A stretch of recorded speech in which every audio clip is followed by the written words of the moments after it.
श्री स्वामी समर्थ. मंडळी, कोणीच कोणाचं नसतं. उदाहरण काय आहे? उदाहरण, माणूस मेल्यानंतर जो व्यक्ती मरतो त्याच्या घरचे त्यांच्या वापरलेल्या वस्तू ज्या आहेत, त्याचे कपडे, चष्मा, घड्याळ, चपला, जे काही त्याच्या वस्तू आहेत त्या फेकून देतात किंवा त्या जाळून टाकतात किंवा वाहत्या पाण्यामध्ये विसर्जन करतात. का? तर त्याची आठवण नाही येऊ म्हणून.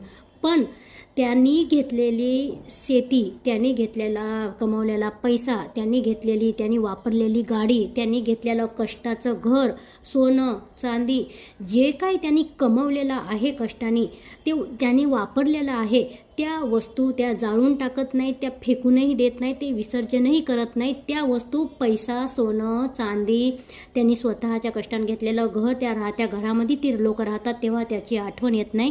तात्पर्य काय आहे? तर कोणीही कोणाचं नसतं. ज्याचं जेवढं आपल्याला आपला वापर करता येईल, जेवढं आपलं महत्त्व